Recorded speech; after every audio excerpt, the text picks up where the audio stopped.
일어나거라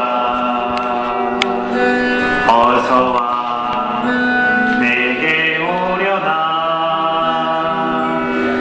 사랑하는 나의 아이야 너 울고 있느냐 외로워 마라 곁에 있단다 어서와 내게 안기며 사랑하는 나의 아이야 진리의 목마른 사랑아 행복하구나 나는 이내 나라가 너희의 것이라 정의로운 사랑으로 너희 행복하다 나는 이내 나라가 너희의 것이 아이야 내 사랑 아이야 내 사랑 아이야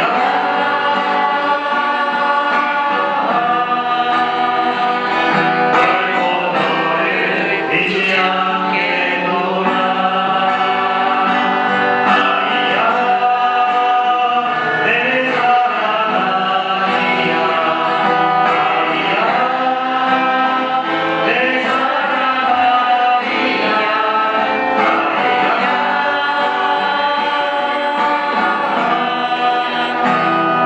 결코 너를 잊지 않겠노라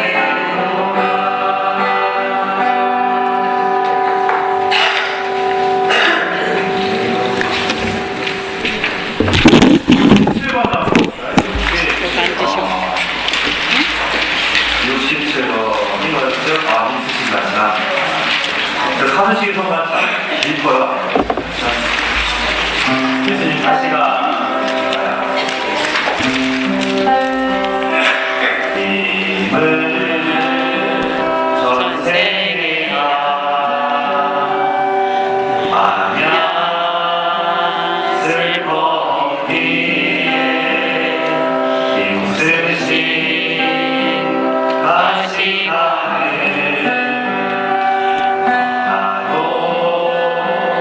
쓰고 살으리라 힘을 전생에가 마냥 슬퍼기에 힘쓰신 가시나는 나도 쓰고 살으리라 이기고 싶고 날 닮아가소서 네가 나를 보시고 날 닮아가소서 이 세상 나갈 때까지 당신만 따르리라. 자, 준비 거의 되셨는데요. 26번 한번 볼까요? 26번. 아, 영국만 나오고 영국만 그렇죠? 26번 내 발을 스키시는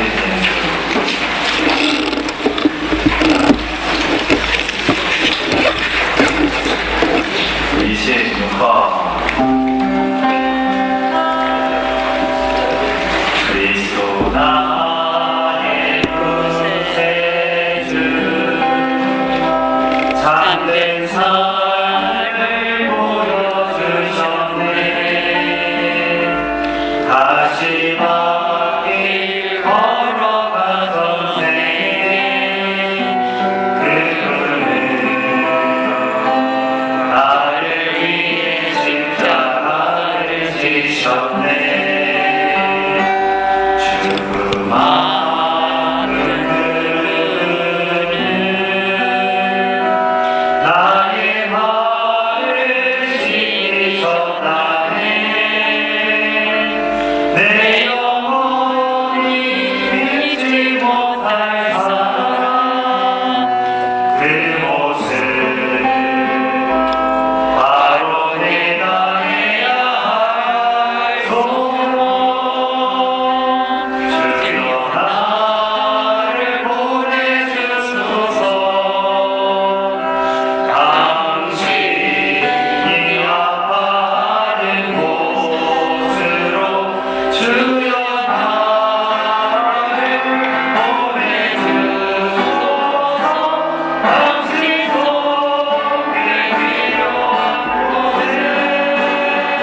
내 영혼이 잊지 못할 사랑 그곳을 바로 내가 해야 할 소원 주여 나를 보내주소서 당신이 아파하는 곳으로 주여 나를 보내주소서 당신 손길 필요한 곳에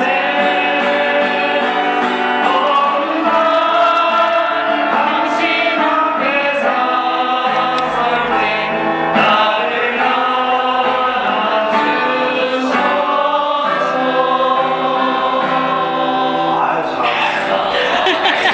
신분이 잠깐 안내 말씀드릴게요. 앞에 입학하신 것처럼 자리가 좀 보기가 좀 안 좋을 것 같아요. 특히 위에서 이제 내려다 보면 좀 그럴 것 같으니까 뒤에 세열을 일어서셔서 앞으로 이동하시겠습니다. 자, 일어서세요. 뒤에 세열을 일어서 주시면 감사하겠습니다. 앞으로 좀 채워주세요. 역시 우리 팬이에요. 네, 앞쪽에 날려야 앞쪽으로 은총이 있으면 은총이고 뒤에 동총이라고 하잖아요. 은총 받으세요. 네. 아이고 오늘 많이 와서 감사합니다.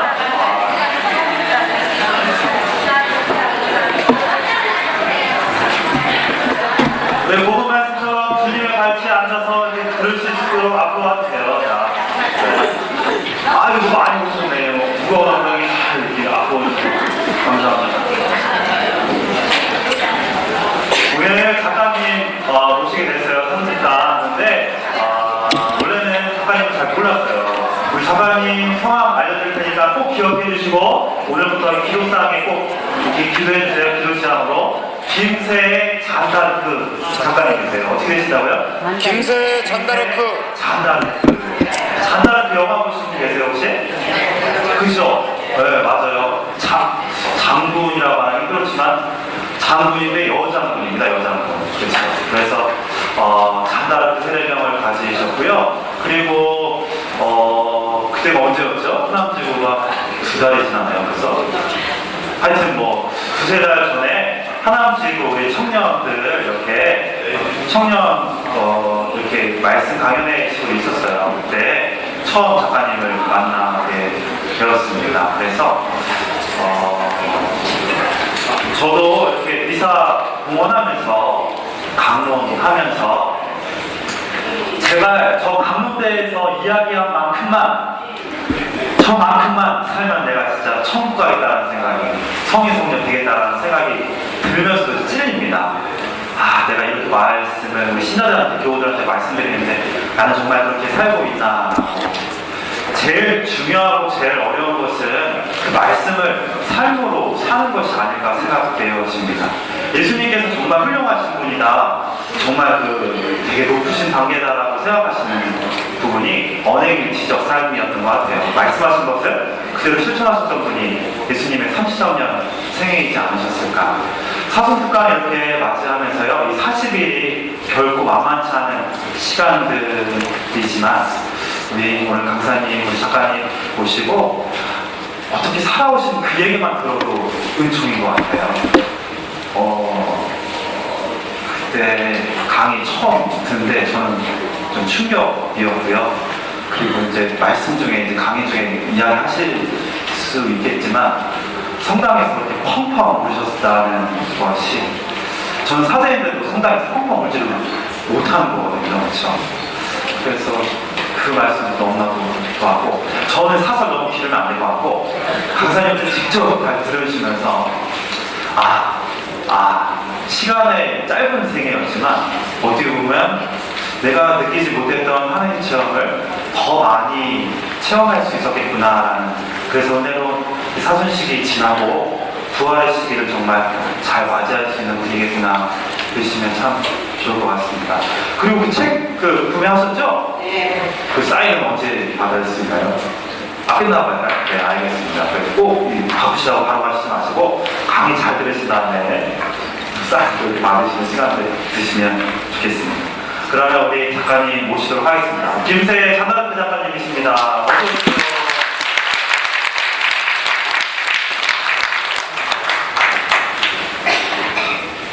네, 신부님께서 너무 말씀을 잘해주셔가지고 제가 들으면서 아 저렇게 잘해주시면 제가 잘해야 되는데 예수님 어떡하나 이런 생각이 들었어요. 여러분 어떠세요? 사순 2주간인데 다들 표정이 굉장히 밝고 행복하신 걸 보면 주님께서 이 본당에 또 부어주신 은총이 대단하다는 생각이 듭니다. 그럼 시작하기에 앞서서 기도할게요. 성과 성자 하느님, 하느님 제가 오늘 어떤 말을 할지 저는 모릅니다. 하지만 당신은 알고 계시고 그리고 당신께서 부어주신 사랑, 제가 느꼈던 그의 은총들 잘 나누고 갈 수 있도록 절망이 있는 곳에 희망을 말하는 우리가 될 수 있도록 주님 함께해 주십시오. 성모님 이 시간 함께해 주셔서 감사합니다. 아멘. 아멘. 분명히 이름으로 아멘. 제가 지금 굉장히 떨고 있는데요. 떠는 이유 중에 또 하나가 있어요. 보신 분들은 아시겠지만 짜잔 이제 8개월이거든요. 그래서 몇 달 전에 강연했었을 때는 배가 이렇게 안 나왔는데 오늘 8개월 차에 나오니까 심장 여기도 하나 있고 여기도 하나 있고 그래서 두 개가 막 뛰고 있는 거예요. 근데 어떤 결정을 내릴 때 임신하면 솔직히 이렇게 누구를 만나거나 이런 게 조심스럽잖아요. 근데 항상 하나님께 여쭤보는데 하나님께서 강연 제의가 들어왔을 때 하나님 참 말씀이 없으세요. 말씀이 없으신데 가면 좋겠구나 이런 느낌을 주셨어요. 계속해서. 그래서 제가 침묵 중에 노신부님께서 불러주신 그 응답에 기쁘게 가야겠다고 했구나, 해야겠구나 하고 왔고 이제 여러분들 만났습니다. 사순이잖아요. 시즌이. 사순하면 어떤 기분이 드세요? 힘드셨을 예수님 함께 해야 되겠다는 생각. 힘드신 예수님이 함께 했으면 박수가 나와야 돼요.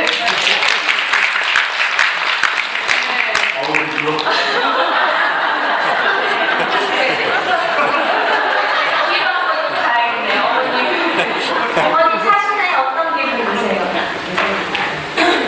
못하시겠어요. 그쵸. 사순이 참 예수님이 걸어가신 길이지만 우리는 가지 못할 그 길이거든요. 그 길을 생각하면서 또 여러 가지 다들 저를 피하시네요. 아버님, 예수님 좋으세요? 네, 좋습니다. 네, 좋습니다. 저희가 예수님에 대한 사랑으로 여기 이 자리까지 있고 일요일날 이 귀한 시간 함께하고 있는데요. 제 삶에 있어서도 제가 젊은 나이지만 하나님 사랑을 되게 많이 깨닫게 된 계기 중에 하나가 바로 여러분 같은 나이 드셨지만 성당에 나와 있고 꾸준히 예수님과 함께 하려고 노력하는 그런 어르신들의 뒷모습을 봤을 때 그때 정말 비로 말할 수 없는 큰 힘이 느꼈던 것 같아요. 책을 보신 분들이나 제 강연을 들으시면 아시겠지만 파란만장한 삶이 제 앞에 놓여 있었고 선택의 여지가 없을 때가 있잖아요. 그냥 교통사고처럼 이 일이 계속 나에게 벌어졌을 때 너무 힘들 때 성당에 가서 이렇게 앉으면 평일에 아무도 없잖아요.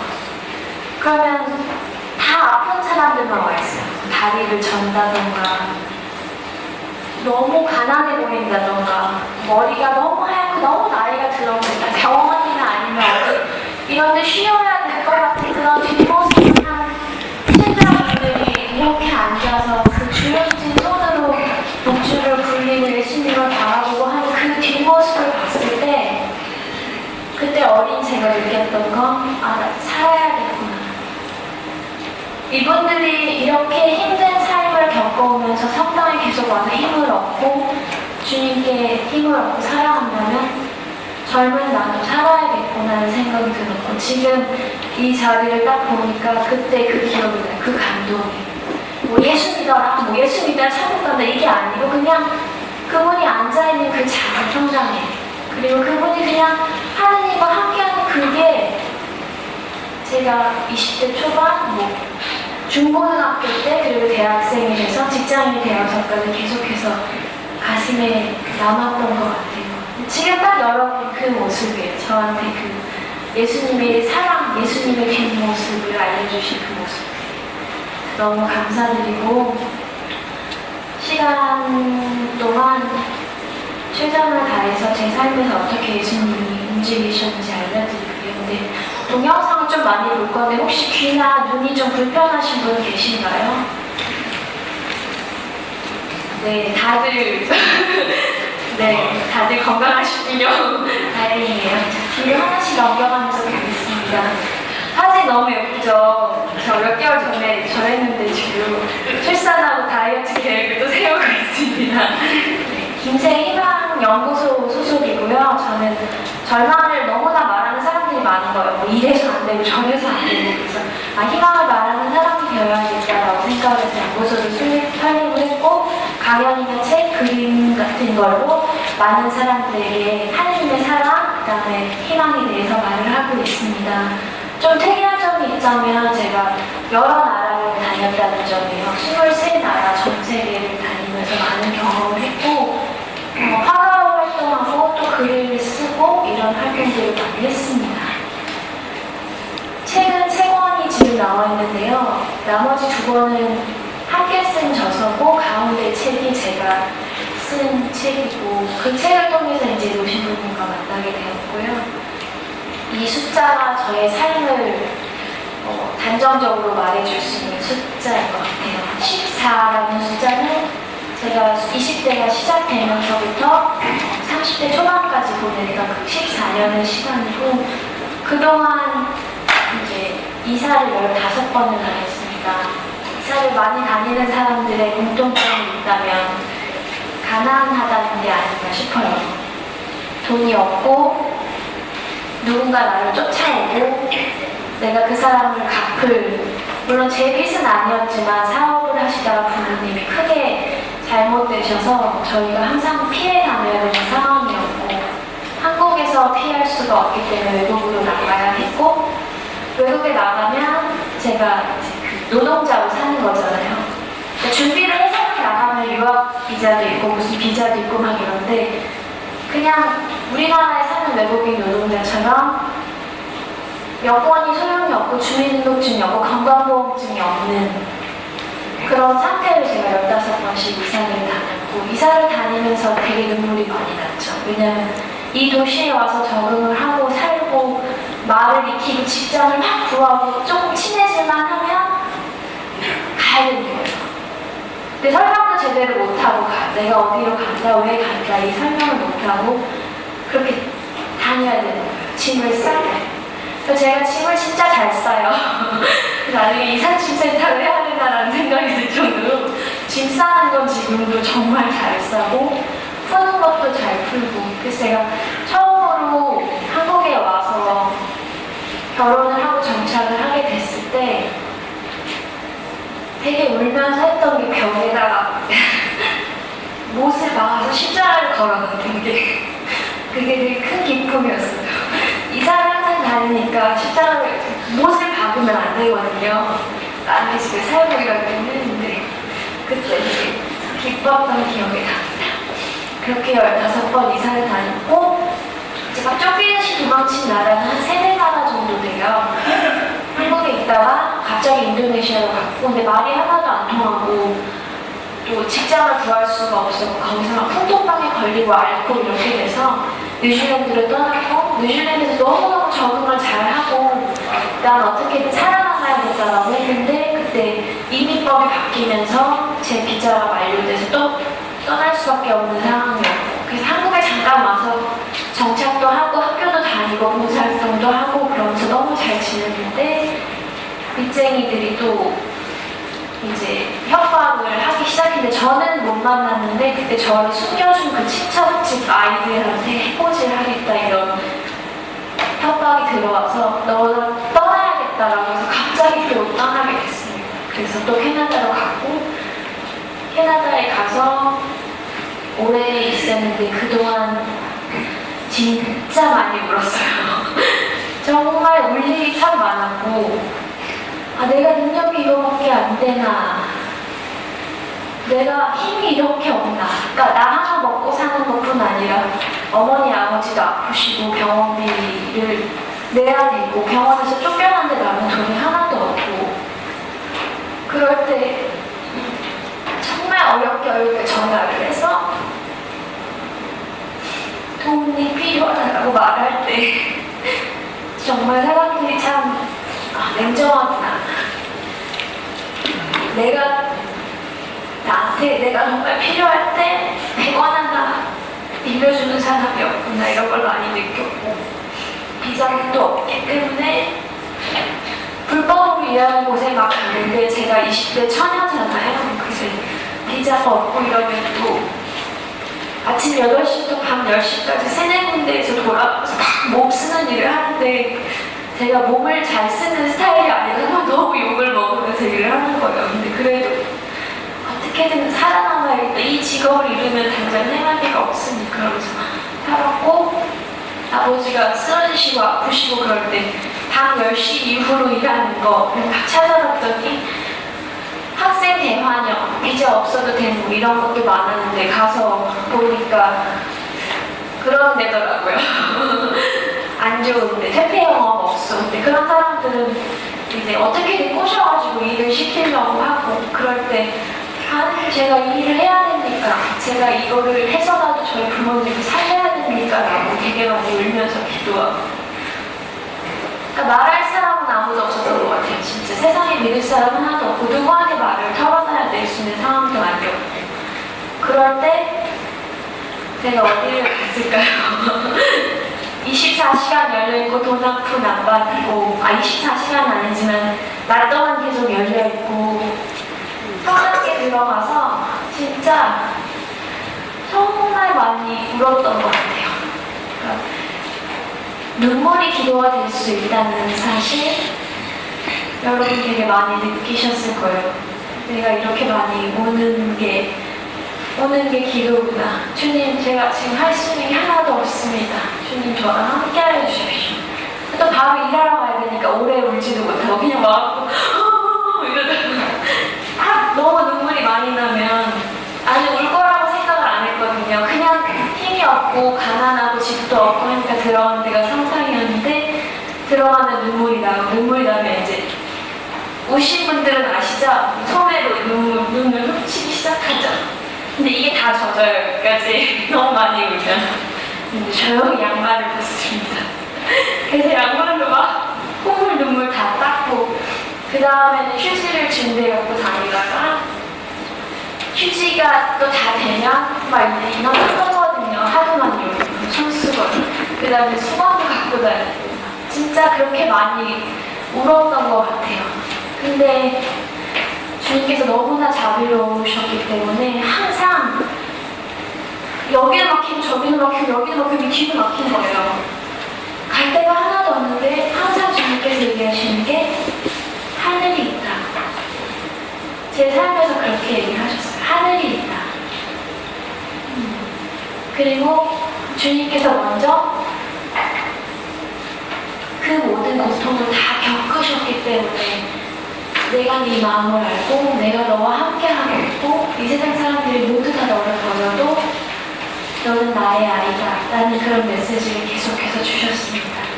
그래서 정말 그 믿음 하나로 살아왔던 것 같아요. 너무나 감사하게.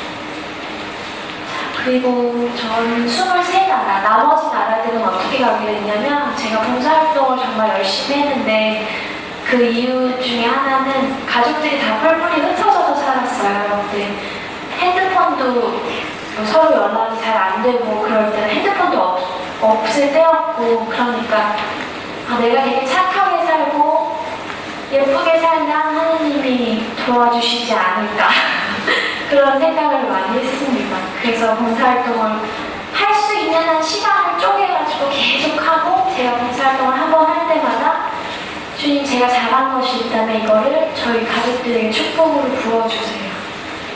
그러니까 정말 목숨 걸고 막 봉사를 하고 이렇게 되니까 다른 봉사자들이 되게 또 화를 내더라고요. 너만 천사냐, 너만 착한 척하냐 그랬는데 저는 그냥 제가 매달릴 수 있는 가장 큰 백에 어떻게든 잘 보이려고 노력했던 그것 중에 하나가 봉사활동이었던 것 같아요. 다행히 제 삶의 대부분의 시간을 물론 돈을 많이 벌어야 했지만 주님과 함께하고 나처럼 이렇게 가슴 아프고 힘든데 말을 못하는 사람이 있다면 매일 죽지 못해서 살아가는 사람이 있다면 그 사람한테 예수님이 있어라고 말해주는 게 맞지 않을까. 내가 고통을 겪은 시간이 10몇 년이었다면 다른 사람은 6개월만 고통을 겪게 1년만 겪게 그 고통이 너무 오래 머물지 않도록 알려주는 게 내 몫이 아닐까 이런 생각이 들었고 주님께서 그 안에서 정말 많은 축복을 주셨습니다. 그리고 저 30개는 제가 14년 동안 파란만장한 삶을 살면서 겪게 된 그 직업의 개수예요. 그래서 청소하는 것부터 해서 서빙하는 것도 하고 번역 일도 하고 그림도 가르쳐보고 하루에 3-4개 직업을 가지는 거는 기본이었던 것 같아요. 왜냐면 몸을 많이 쓰는 직종에서는요 4시간 이상 일을 안 줘요.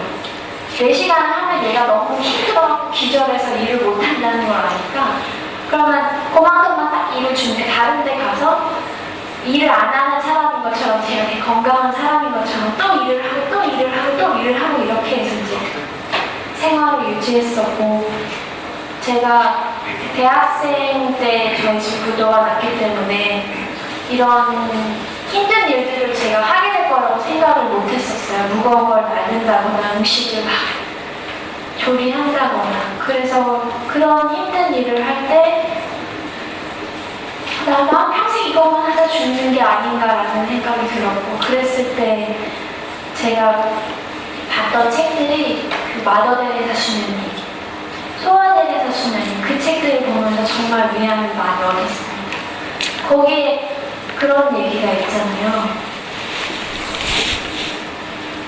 내가 어떤 일을 하든 아무리 작은 일을 하건 하느님을 향해서 하는 거 그게 되게 중요하고 내가 정말 막 기도할 시간이 없어도 하루 종일 성당에서 기도하는 것 그런 마음으로 내가 지금 계란 후라이를 하나 뒤집어도 하느님을 기억하면서 한다면 이게 하느님께 바치는 한 송이 꽃이 된다.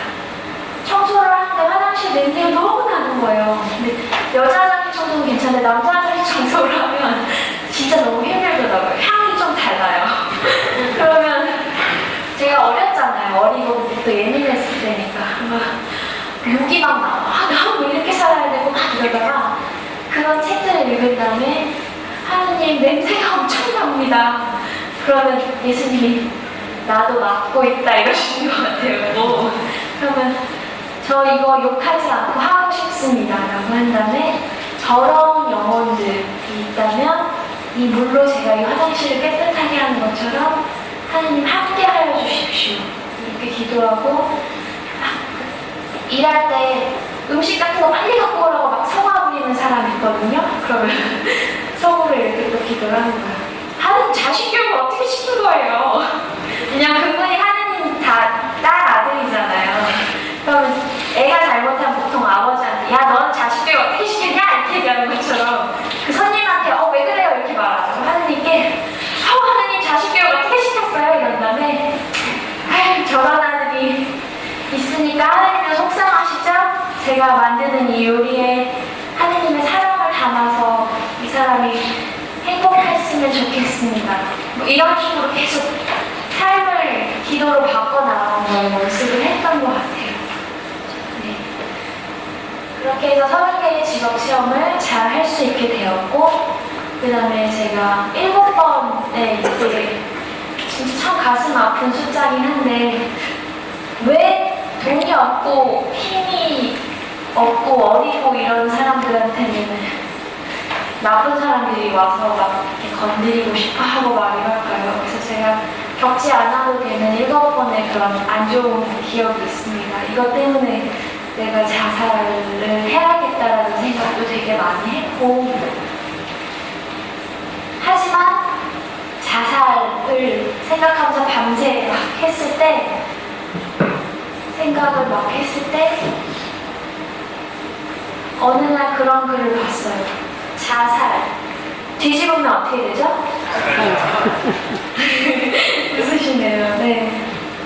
내가 자살할 마음을 한 번만 뒤집으면 살자인데, 그래 살자. 예수님하고 함께 살자. 그리고 이왕 사는 거 죽지 못해, 맞지 못해 힘들어서 사는 게 아니고 예수님하고 같이 잘 살자.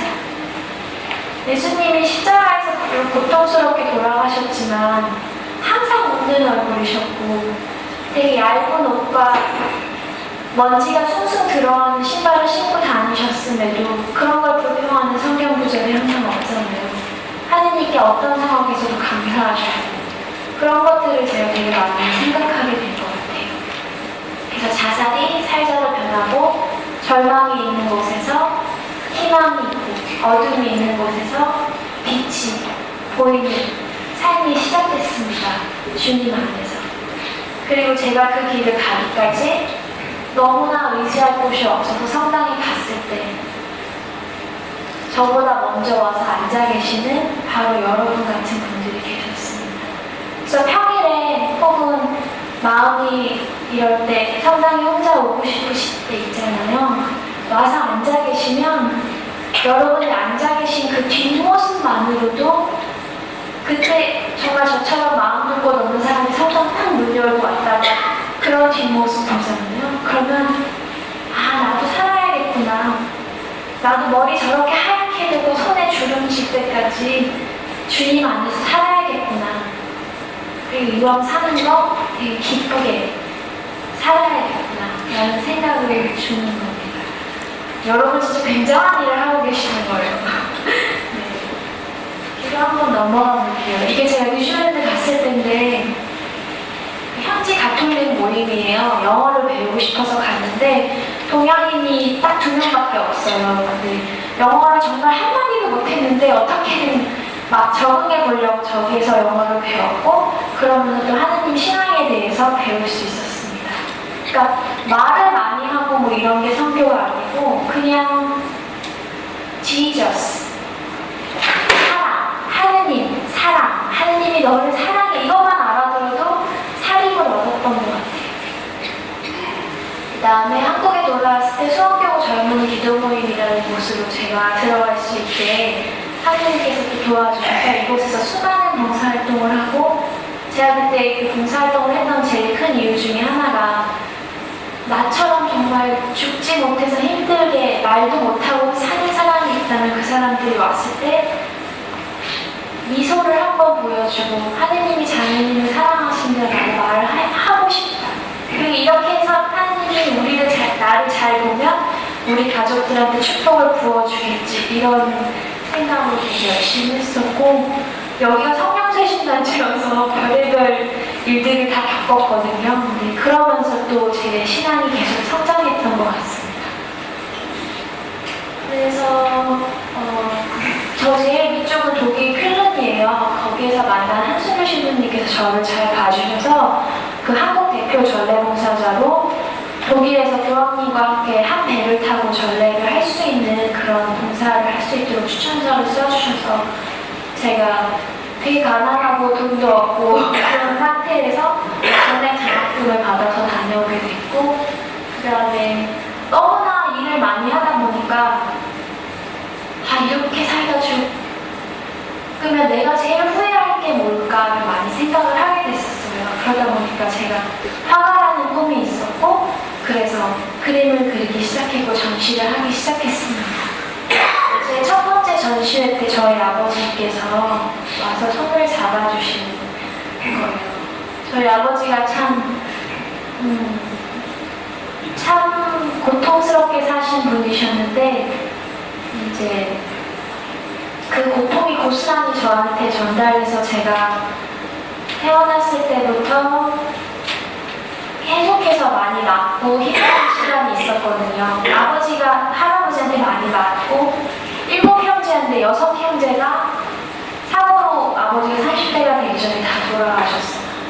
자살도 있고 익사, 교통사고 6형제가 그렇게 다 빨리 죽음을 선택하거나 병이 들어 죽었다는 건 이 집안의 환경이 굉장히 큰 문제가 있다는 걸 의미하는데 아버지는 이제 그 고통을 다 끌어안고 그 고통을 어떻게 하실지 모르시다가 저를 너무 사랑하는데 저랑 엄마를 너무 사랑하는데 무슨 일만 생기면 그냥 막 이성을 잃고 때리고 술을 먹고 때리고 이런 일들이 많았고 그래서 저희 어머니가 눈물을 짓고 제가 온몸에 멍이 들거나 혹은 이제 아버지한테 맞고 병원에 가서 수술을 하고 돌아와도 저녁 때 엄마가 오면 아 엄마 내가 장난쳤어 라고 말을 할 정도로 그렇게 철든 딸이 되었었습니다. 그게 제가 초등학교, 중학교, 고등학교 내내 일어났던 일이에요.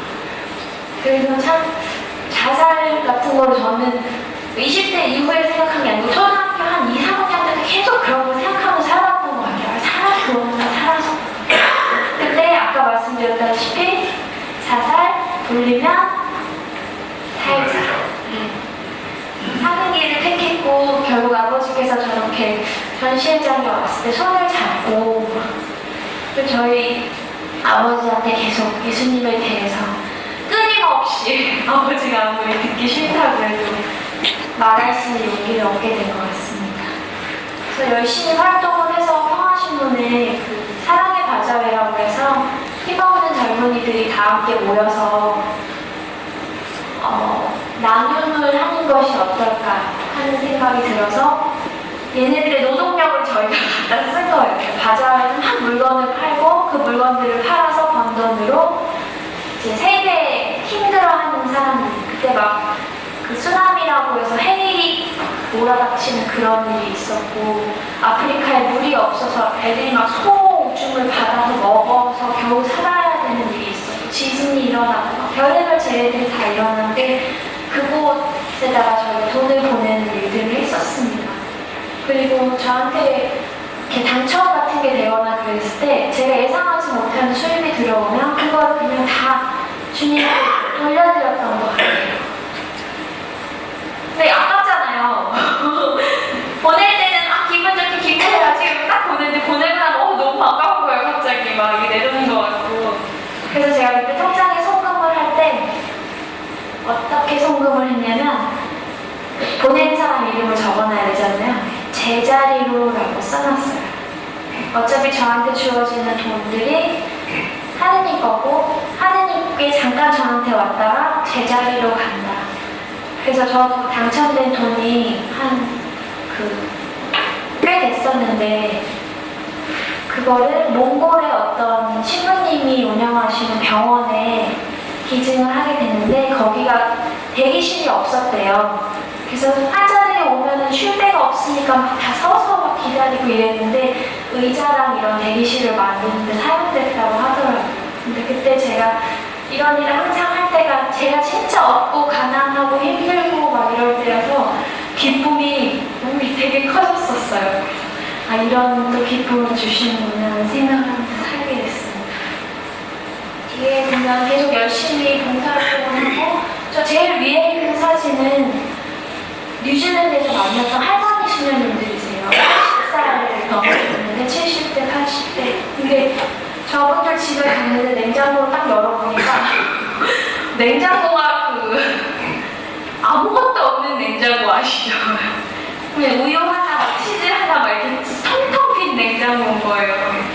근데 이분들이 우리 집에 먹을 것도 없고 뭐 이렇게 얘기하시는 게 아니고 항상 예수님은 너무 아름다워요 이런 얘기를 하시더라고요. 활짝 웃으면서. 제가 요리를 해드리고 싶은데 저도 가난하고 요리를 못하고 하니까 라면 같은 걸 끓여드렸어요. 근데 라면을 끓여드리면 국물이 있고 라면이 있잖아요. 근데 이분들은 스프가 나온 줄 알고 국물을 다 마시고 면을 막 드시고 그러면서 맵다고 근데 너무 맛있는 음식이었다고 또 그런 만남을 또 하나님께 주셔서 제가 되게 힘든 삶이었는데 나누면서 그리고 이렇게 나이 드시고 힘이 없어 보이지만 사실은 영적으로 엄청난 거장들을 많이 만나게 되는 일들을 했습니다. 그리고 제일 오른쪽에 있는 거는 제가 맨날 꺼이꺼이 울었던 성당 앞에서 구걸하던 노숙자분이신데요. 거기 있는 노숙자들한테 제가 너무 배가 고파가는 기억들이 있기 때문에 맨날 사과나 주먹밥이나 이런 거를 갖고 다니면서 노숙자들을 보면 이렇게 줬었어요. 그래서 친하게 지냈고 이분들은 미사 전후 시간이 대목인 거예요.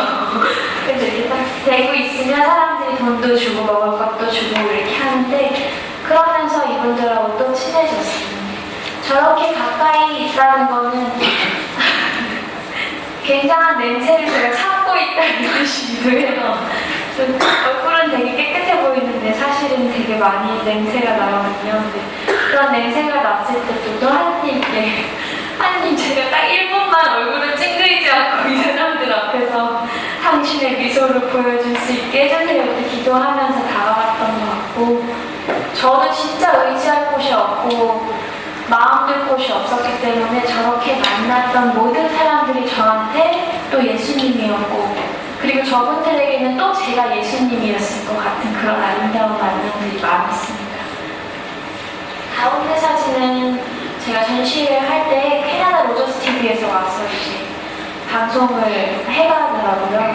이런 기회도 계속해서 있었고요. 이 사진을 보고 저는 참 많은 생각을 하게 됐습니다. 첫날 구부러진 몸이잖아요. 마더레스는 어떻게 사셨을까? 저렇게 꼬부라진 몸으로 하루 종일 병자들을 데려다가 길에서 병자를 데리고 오면요, 이 사람 몸에 막 구더기가 막 썩어 들어가고 그거를 하나하나 다 빼고 씻기고 입에다가 미음을 한술 떠먹이고 그러면서 평생을 사신 거잖아요. 그런 삶을 살면서 어떤 마음이 드셨을까? 결국은 노동일을 하루 종일 하신 거거든요. 주님을 향한 사랑으로 내가 이 사람을 닦아줍니다. 예수님을 나는 만났습니다. 아주 고약하고 나쁜 사람도 있대요. 막 수녀님들을 협박하고 내놓으라고 하고 이런 사람들도 있는데 그때 마다데라 수녀님이 쓰신 글을 보니까 이렇게 하셨더라고요. 정말 고약한 가면 뒤에 예수님을 발견하게 해주세요. 이 사람이 나한테 너무나 나쁘게 하고 있는데도 불구하고 이게 가면이라고 생각하는 거예요. 이 뒤에 예수님께서 숨어 계십니다. 네, 그렇게 인내하면서 보내셨던 마더데리타 수녀님을 생각하면서 저도 되게 많이 인내하려고 노력을 했습니다. 그리고 사실은 제가 그런 고약한 마스크를 쓰고 반항을 하고 화를 내고 했을 때 제 안에 있는 숨겨진 예수님을 발견한 분들 때문에 또 제가 저런 숨겨진 예수님을 발견하려고 하는 어떤 지혜를 얻지 않았을까 하는 생각이 듭니다. 이게 제가 21살 때 그린 그림이에요. 세상이 참 이 주먹을 저렇게 꽉 쥘 필요가 없거든요, 사실은. 근데 저렇게 꽉 쥐고 있는 것처럼 왜 이렇게 피를 안 통하게 하고 살고 있을까라는 생각이 들어서 저런 그림을 그렸고 이게 제 자화상이에요. 제가 그때 제 자신을 얼마나 미워했는지 제 자신은 아무리 밝은 빛으로 그리려고 해도 저런 식으로밖에 표현이 안 되는 거예요. 내가 너무 밉고 싫고 능력이 없고 그랬을 때 저런 그림밖에 안 그려지더라고요. 그때 제가 되게 많이 울었어요. 아무한테도 보이고 싶지 않아 하고 말한 적도 없는 내가 싫어하는 나 자신이 화폭을 통해서 나를 만났을 때 거울을 본 것처럼 부끄러웠고 되게 두려웠었어요. 그리고 저런 그림을 그릴 때 진짜 그 귀신 소리 같은 거 있잖아요. 환청 이런 것도 너무 많이 듣고 낮에는 계속 일을 하니까 밤을 새가면서 그림을 그리는데 막 그런 시달림이 많았던 거죠. 근데 주님 안에서 계속 그림을 그리게 됐고 제가 살던 곳 시원인데 십자가 살동이 없잖아요. 그래서 가족 사진을 다 뿔뿔이 흩어져 살던 가족 사진들을 이렇게 붙여서 십자가 모양으로 만들어 놓고 이게 문을 열 때마다 정말 거대한 십자가를 항상 보고 왔다 갔다 할 거예요. 우리의 삶이 결국은 십자가가 아닐까. 그럼 우리의 끝은 부활이 아닐까. 이런 생각을 많이 하게 됐습니다. 이거는 사진이 좀 화질이 안 좋은데 제가 몸이 저를 너무 싫어하고 미워하고 했을 때 제대로 쉬지 않고 먹지 않고 자지 않고 그런 시간들을 많이 보냈었어요. 나는 왜 이거밖에 되지 않을까라고 했을 때 면역이 좋지 않아져서 저렇게 막 얼굴이 부어오르고 고통스러운 순간이 있었고 저는 저거를 또 머리카락으로 가리거나 모자로 가리거나 하고 또 일을 하러 가는 거예요. 제가 건강해 보이지 않으면 잘리니까. 근데 한국이면 그냥 병원 가서 수술 받고 그러면 되는데 저는 외국이었잖아요. 제가 그 보험증이 없고 그러니까 그냥 앓는 거예요. 집에서. 한국에서는 간단히 치료할 수 있는 저런 고통이 있을 때 어떻게 견뎌야 하나라고 했을 때 너무 아픈 날은 막 욕이 나와요. 저절로.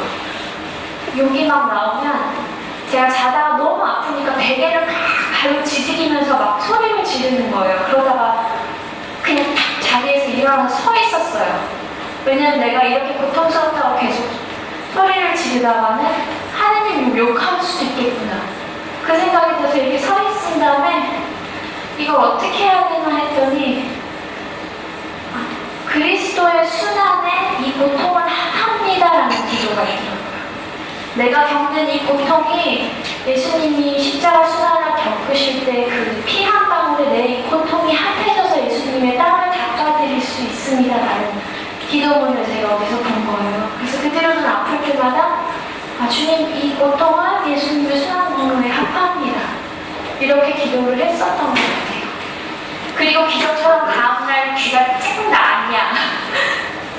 그렇진 않더라고요. 저는 그냥 몇 년 내내 불었다가 들어갔다 불었다가 들어갔다 그냥 근데 그때마다 사도바울이 몸에 가시가 있었다고 그러잖아요. 그냥 저도 이게 내가 예수님을 기억하게 하는 몸에 가시인가 보다 생각을 하고 감사를 드리기 시작했고 감사를 드리기 시작했을 때 점차적으로 좋아지게 됐습니다. 지금은 저렇게 고통받지 않아요. 저쪽 사진은 이제 또 자기를 싫어하고 저 같은 경우는 초등학교 때 제가 원하지 않게 이렇게 성추행을 겪은 적이 있었어요. 2번 정도? 근데 부모님이 너무 불안정하셨기 때문에 제가 누구한테 털어놓지 못하고 되게 많이 울고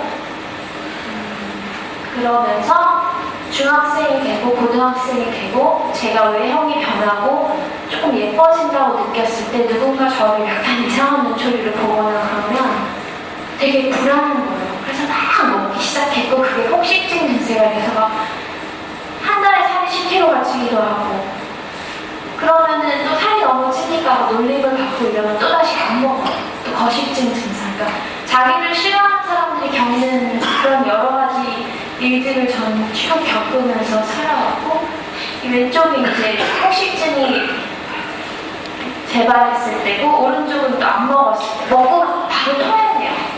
내가 예쁘지 않아 이런 생각이 들어요. 그래서 참 별의별 일을 다 겪으면서 지내고 여기 경당 자대 성당에서 기도하는 모습인데 그럴 때마다 항상 하느님을 기억하려고 노력을 했고 휴가를 받으면 다른 사람들이 막 놀러 가는데 저는 피정할 수 있는 곳을 찾아서 예수님께 어떻게든 물어봐야겠다. 내가 앞으로 어떻게 살아야 될지 어떻게 하면 나랑 화해하고 우리 부모님을 용서하고 나한테 주어진 삶을 살아가야 될까 이런 생각들을 많이 하면서 보내고 있습니다.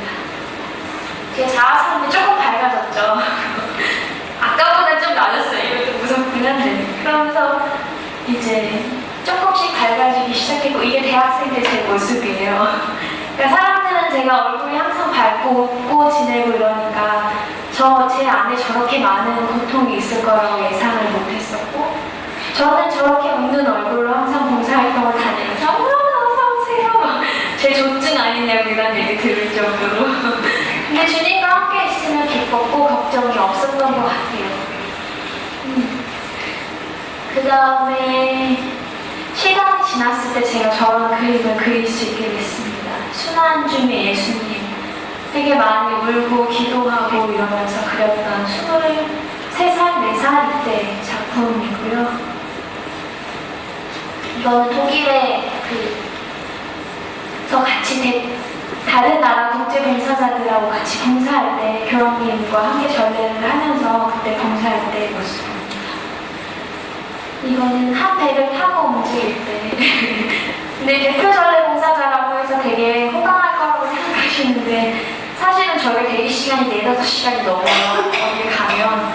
그리고 날 정말 더운데 각자 자기네 나라를 대표하는 의상을 입고 있으면 막 덥고 힘들고 막 이러거든요. 그리고 애들이 막 다 우거지 싸고 하고 있다가 행사가 딱 되면은 활짝 웃으면서 막 깃발을 흔들고 막 이러면서 다녔었어요. 근데 말이 하나도 안 통하는 아이들이잖아요. 그 아이들하고 저녁 때 딱 놀고 떠들고 아프리카 같은 데서 온 애들은 정말 신나요. 막 춤을 추고 난리를 부리고 이러는데 저는 제가 뭐 하겠어요 거기서.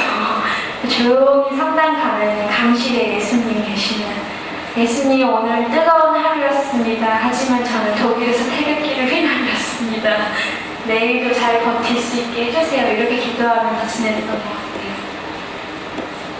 이거는 제가 성당에서 이제 14철을 그려달라는 얘기를 듣고 그린 건데요. 직업 코드 신부님 작품을 패러디한 건데 가운데 이 기둥 하나가 십자가예요. 그 다음에 빨간 옷을 입으신 분이 순환의 예수님, 그 다음에 초록 옷을 입으신 분이 성모님.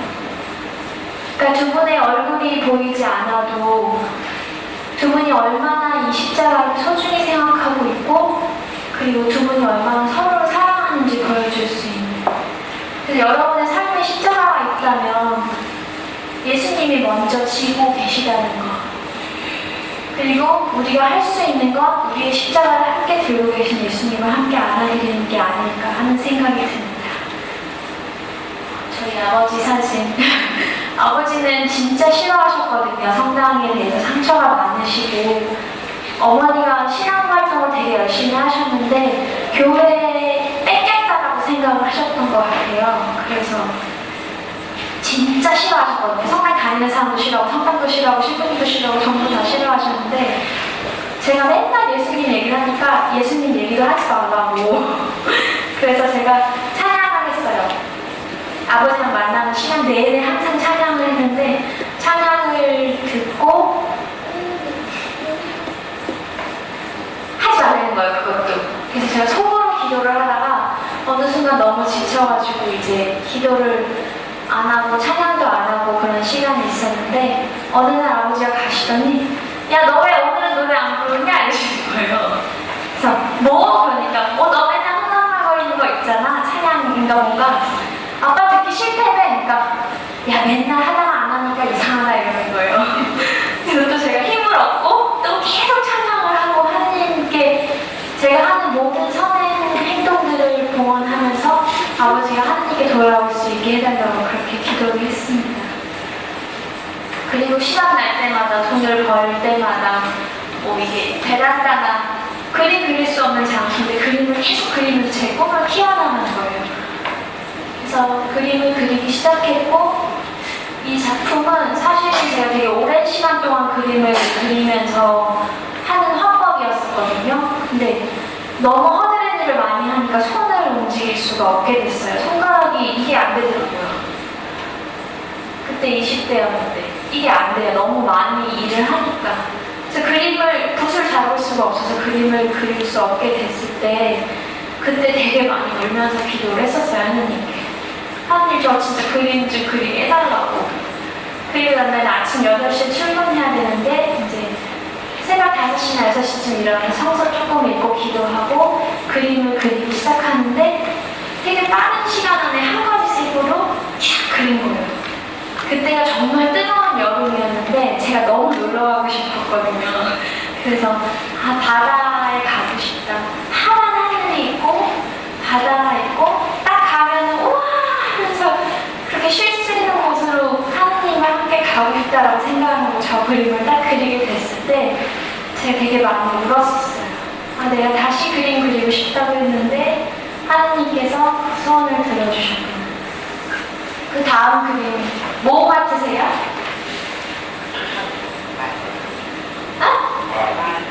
말? 파도예요, 파도. 되게 깊은 바다에 있는 파도 모양이에요. 제가 에어컨이 없는 집에서 너무 덥게 살고 있었기 때문에, 그리고 제가 살던 그 토론토에서는 바다를 가려면 20시간을 차를 타고 나가야 되는데 저는 차도 없고 돈도 없고 그럴 수 있는 시간도 없었기 때문에 저런 그림을 그렸고, 그때 그런 걸 그리면서 또 하느님께 되게 감사하게 됐어요. 하느님, 저 나중에 꼭 바다 데려가 주세요. 그러면서 그림을 또 그리고. 성가정이에요. 이게 제일 큰 원이 하느님이시고, 가운데가 성모님, 아내가 예수님.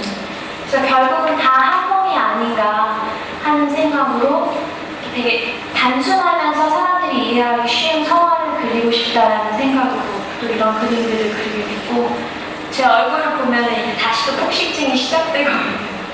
너무 힘든 일을 하면요, 막 자꾸 먹게 돼요.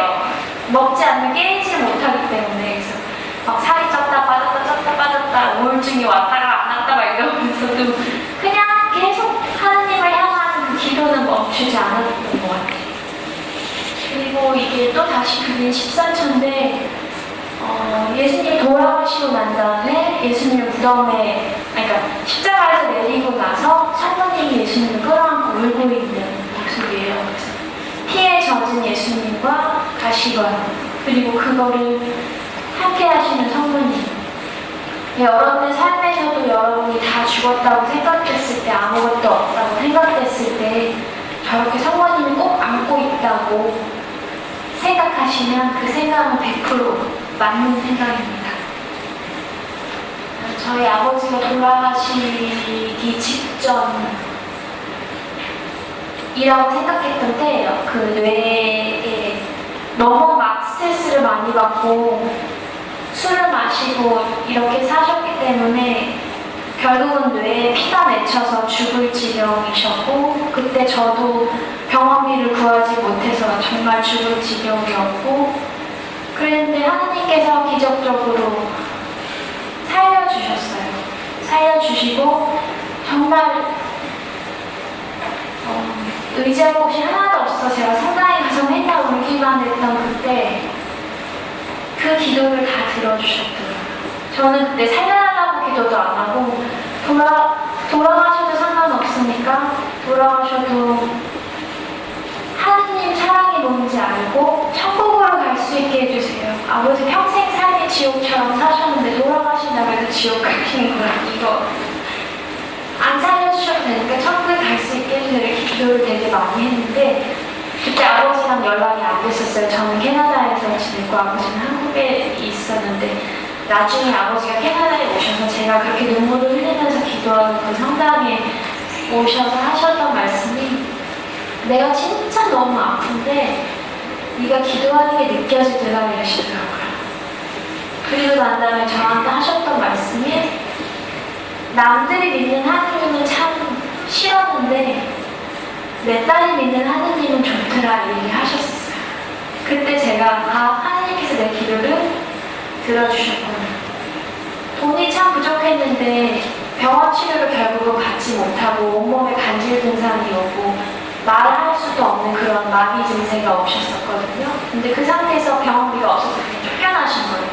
그래서 혼자 방에 계셨는데 조금씩 몸을 움직일 수 있게 하느님이 허락해 주셨고, 어떤 병원의 도움도 받지 않고 스스로 매일 걷는 연습을 하시고 그러면서 건강을 회복하셨고, 물론 오랜 시간이 걸렸지만 지금은 스스로 걷고 일도 하실 수 있을 정도로 건강해지셨어요. 저는 제가 그때 눈물을 흘리면서 했던 그 수많은 기도들을 다 주님께서 들어주시지 않았나, 그리고 살려주시지 않았나 하는 생각이 듭니다. 제가 그린 그림 중에 하나인데, 사실 저희 가족은 굉장히 힘들었어요.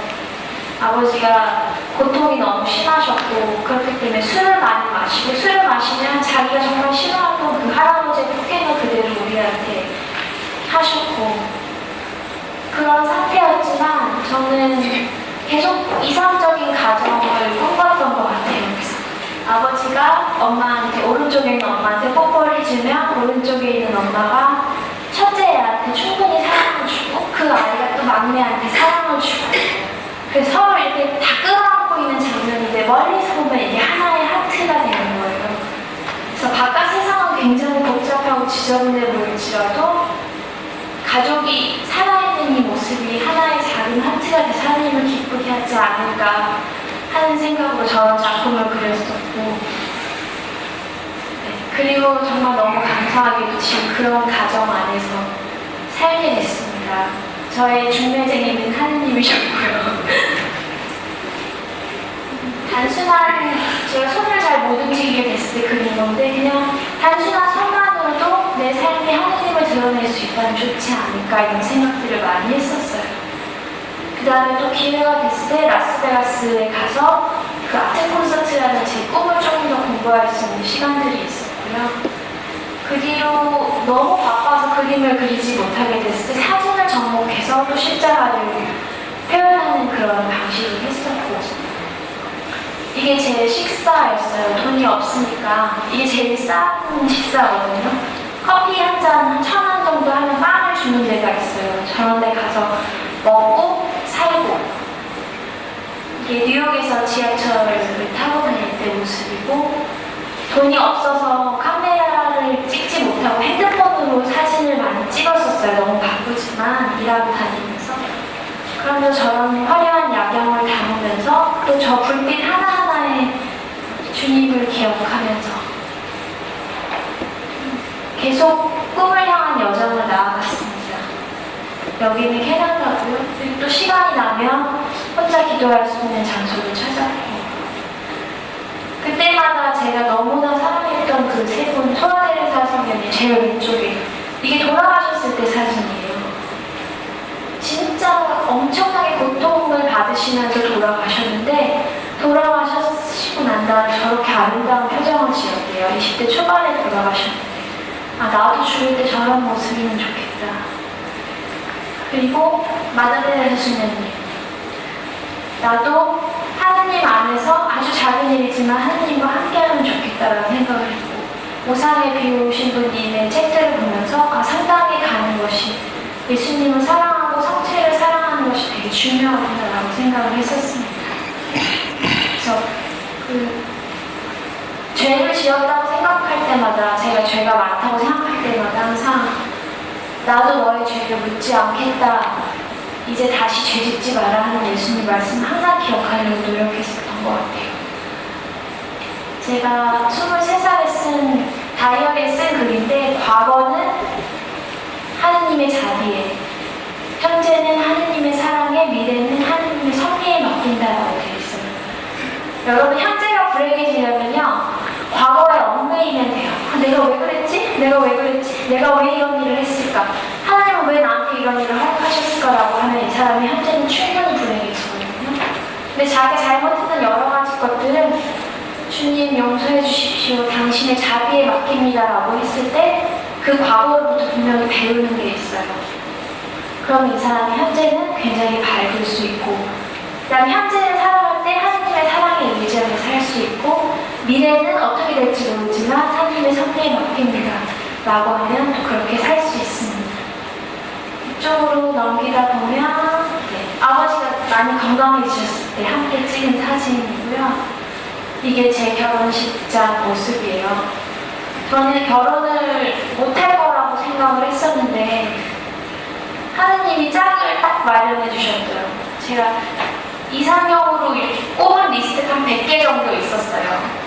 나를 때리지 않는 남자일 것부터 해가지고 쭉 여러 개가 있었는데 하느님을 함께 믿을 수 있는 사람이면 좋겠고 아이들의 아버지로서 아이들을 잘 길러줄 수 있는 사람이면 좋겠고 그리고 내가 그림 활동을 하고 봉사 활동을 더 이해해 줄 수 있는 사람이면 좋겠고 막 이런 여러 가지 리스트들이 있었는데 꿈도 안 꿨어요. 왜냐면 제가 10몇 년 동안 연애를 하면서 남자들이 좀 친해져서 제가 제 이야기를 다 꺼내지도 않는데 도망가더라고요. 너무 희한하게 살았다고 이러면서 그래서 아 나는 수도원에 가는 건가? 그리고 또 주님 앞에 펑펑 울면서 주님 저를 맘대로 쓰십시오. 저는 수도자도 괜찮습니다. 그랬는데 아무 어떤 수도원에서도 저를 안 데리고 가는 거예요. 연애도 진짜 맨날 막 남자가 도망가고 저도 좀 친해지려고 하면 제가 또 이사를 가거나 막 이런 상황이니까 난 동신성성가 보다 했는데 또 결국은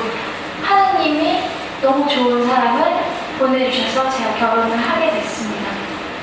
남편 사진인데 저희 남편 정말 인사 안 보이시니까 앉으셔서. 네, 감사합니다. 집중하는 사람. 그래요? 네, 앉으세요. 감사합니다. 무용적으로 앉으세요. 네. 역시 필요할 때 저는 인식하지도 못할 때 하느님의 도움을 있다는 걸 또 주신 겁니다.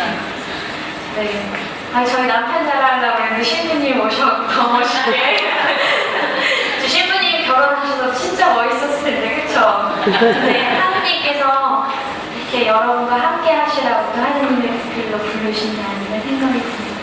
어쨌든 이런 신혼생활을 했어요. 너무나 행복하네요. 진짜 너무 꿈 같더라고요. 결혼은 함께 정착해서 살 수밖에 없고 정착했는데 이 사람이 저의 그런 여러 가지 약한 점들을 이해해주는 사람이니까 행복한 거예요. 근데 저는 처음에 1년 동안 맨날 이 사람한테 물어본 게 너 왜 나 안 때려? 이러고 물어봤어요. 그러니까 은연중에 엄마가 항상 맞는 모습이 기억되니까 불안한 거예요. 그래서 이 사람 날 때릴 것이다 라고 항상 생각을 했는데 1년 동안 제가 그런 질문을 계속해서 했을 때 남편이 나는 너의 아버지가 아니야. 나는 널 때리지 않아 라고 했을 때 정말 많이 울고 제 안에 상처들이 치유되는 걸 느꼈습니다. 그리고 저에게 꼭 맞는 저를 때리지 않는 남편을 구해주신 하느님께 진짜 감사드렸고 그렇게 그냥 행복하게 살면 참 좋았을 텐데 제가 아이를 유산하게 됐어요. 그 첫째 아이를. 그러니까 몸이 아이를 임신할 수 없는 몸의 상태였던 거예요. 그 지난 10몇 년 동안 너무나 많이 일을 했고 일을 하면서 제가 가지고 있던 안 좋은 습관이 2개가 있었는데 하나는 물을 안 마시고 화장실을 안 가는 거. 왜냐하면 일을 막 해야 되는데 화장실이 없어요. 보통 그렇게 몸 쓰는 일을 하는데 있다고 해도 상태가 좋지 않고 화장실에 갔다 오면 밥 먹는 시간도 딱 15분으로 하니까 밥을 빨리 먹고 바로 일을 하지 않으면 잘리는 그런 상황이니까 물을 먹으면서 화장실을 가고 이런 게 너무 사치였던 거예요. 그래서 그 2가지를 그냥 평생 하면서 살면서 제가 신장이 너무 많이 망가졌고 이 콩팥, 신장이 콩팥이거든요. 콩팥이 망가지면 임신을 했을 때 이 콩팥의 역할이 혈액을 여과하는 역할을 하는데 임신을 하면 피의 양이 늘어나잖아요. 그러면 제 콩팥은 견딜 수가 없으니까 유산이 되는 거였어요. 그래서 아이가 유산이 됐고 결혼하지 않았더라면 제가 이렇게 아픈지도 몰랐을 거예요. 그래서 텔레비에 아이가 애기들 딱 나오는 방송 이런 게 나오잖아요. 근데 다른 데서는 모르죠. 그러니까 너 왜 애기 안 가져? 너 사회생활 한다고 안 가지는 거 아니야? 이런 얘기 막 하면 저는 막 이제 우는 거예요. 공익방송에 애기만 나와도 막 울고 그랬는데 결국은 또 임신이 됐고 임신이 된 다음에 엄청 좋았죠. 엄청 좋았는데 이게 지금 사진은 잘 안 보이는데 임신 기간의 제 모습이에요. 첫 번째 아이를 임신했어요. 아이는 계속 커지고 제 콩팥은 이 피를 걸러낼 수가 없으니까 나중에는 밥을 먹으면 다 토하고 물을 한꺼번에 마시는데 1시간 이상이 걸리고 그 다음에는 그것조차 어렵게 돼서 물을 한 방울도 못 마시더라고요. 물을 한 방울도 못 마시면 화장실에 갈 수가 없어요. 화장실에 30분, 40분 앉아있어도 한두 방울이 겨우 떨어져요. 그 정도로 심각해졌을 때 또 임신했으니까 손을 쓸 수 없는 상황이고 그때 이렇게 사는 게 사는 건가라는 생각이 들 정도로 육체적으로 너무 고통스러웠고 몸이 자꾸 말라가면 화장실에 가는 게 불가능해지거든요. 그래서 서 있는 것도 어지러워서 못 서 있어요. 먹는 게 없으니까 수액을 맞거나 설탕을 먹거나 초콜릿을 먹거나 엿기름이나 설탕을 찍어서 먹으면서 생활을 했는데 처음에는 화장실에 이렇게 기대서 이렇게 벽을 짚고 다니다가 나중에는 그것도 안 돼서 두 팔로 기어 다녔었어요. 두 팔로 기어 다니다가 나중에 그것도 안 되니까 누워서 옆에 요강이 있고 요강에 앉아서 3, 40분 동안 그 한두 방울의 소변을 보기 위해서 소변량이 얼마인지 측정을 해야 되거든요. 그렇게 지내고 그렇게 지내니까 밤이 되면 악령의 소리가 들려요. 몸이 너무 약해지고 먹는 게 없고 내가 너무 고픈데 먹으면 난리가 나는 거예요. 그러다가 임신의 그 입덧 증상까지 겹치니까 하루에 구토를 10번 이상 하는데 그냥 밥 먹고 멀미하는 정도의 구토가 아니고 이 안에 있는 모든 그 쓸개즙이나 위액이나 이런 즙이 다 나오는 그런 확실한 구토를 했었고 제가 나중에는 너무너무 고통스러우니까 재즈 음악이나 성가를 24시간 틀어놨었어요. 그리고 집에 막 성화들을 많이 붙여놓고 그렇게 어떻게든 하느님을 기억하려고 했는데 좀 지나니까 눈이 안 보이더라고요. 저는 진짜 그런 경험 처음 해봤어요. 그러니까 눈이 깜깜한 밤에 촛불이 하나 딱 켜있잖아요. 그럼 눈을 막 태우는 것처럼 아픈 거예요. 제 몸이 그렇게 약해진 거예요. 그래서 불도 다 꺼놓고 낮에는 커튼 닫혀놓고 선글라스 끼고 짱캡 쓰고 이봉산 쓰고 이불 안에서 이렇게 숨어 있어야 되고 책이라도 볼 수 있으면 좋은데 눈을 뜰 수가 없으니까 근데 제가 임신한 상태였고 어떻게든 이 아이를 살려야겠다라고 생각했기 때문에 그때 진짜 기도를 많이 했죠. 울면서 하나님 이 아이만 좀 살려주세요. 제가 죽어도 괜찮은데 아이 좀 살려주세요. 이렇게 기도를 많이 했고 많이 힘들었을 때가 새벽 3, 4시쯤 악령의 소리가 확 들릴 때 너는 이미 죽었고 이 아이는 내 거다 이런 얘기가 들었을 때 정말 임산부로서 정말 어떻게 해야 될지 모르겠다. 그때 정말 두려워서 많이 울었었고 그러면서 되게 극심하고 구토가 일어났을 때 제가 여기저기 성화를 많이 붙여놨다고 했잖아요. 근데 그것도 볼 수가 없는 거예요. 구토를 막 할 때는 정말 고통스럽다 이 생각밖에 안 나요. 그래서 이렇게 변기를 부여주고 막 구토를 할 때 그때 제가 생각했던 게 이렇게 손가락으로 십자가를 만드는 거였어요. 그래서 구토를 하면서 그 십자가를 이렇게 보면서 구토를 하는 거예요. 제 성녀 잔다르크가 돌아가실 때 화형을 막 당하시면서 십자가를 높이에서 보여달라고 했대요. 자기가 죽는 그 눈앞에 십자가가 보이게 해달라고 그렇게 청하셨고 그걸 보시면서 돌아가셨더라고요. 거기에서 힌트를 얻어서 제가 극심한 구토를 하거나 그럴 때 십자가를 손으로 만들어서 또 예전에 했던 그 기도를 했어요. 주님의 수영무에 제 이거를 합합니다. 이게 그 튀어나온 침 한 방울 한 방울에 다 연옥 고통받는 사람들 보완합니다. 그러면서 연옥이 텅 비고 천국 꽉 차는 상상 있잖아요. 그런 걸 했던 것 같아요. 그래서 구토를 한 번 할 때마다 내가 구토를 한 번 했을 이렇게 말하지 않고 오늘도 알레루야를 했다. 내가 이 고통받는 이걸 통해서 하나님을 찬양했다라고 얘기를 했고 남편이 돌아오면 오늘 알레루야 5번 했어. 그러면 남편이 힘들었지만 잘했다 이렇게 얘기해주고 또 그 힘든 기간에 거의 전신마비 환자를 간병하는 거랑 똑같은 정도의 그런 수준의 간병을 남편이 해줬어요. 찬양을 맨날 해주고 물을 끓여서 어떻게든 해주고 몸을 닦아주고 그리고 난 다음에 저희가 시간이 날 때마다 유아실에 가서 되게 많이 울고 유아실에 가니까 이상한 여자가 마스크를 쓰고 제가 침이 너무 써서 이렇게 뱉어낼 수밖에 없었거든요. 그래서 페트병에다 침을 뱉으면서 다녔어요. 성당에 갈 때도. 그러니까 걷지 못하니까 구축받아서 기대서 얼굴은 시꺼먼 여자가 유아실에 침을 뱉으면서 있으면 엄마들이 뭐지 저 미친 여자는 이러면서 쳐다봐요. 그러면 제가 그런 손가락질을 받으면서도 이사회성이 있어야 되는 거예요. 하나님을 뵙지 않으면 안 될 것 같은데 내가 죽을 것 같으니까.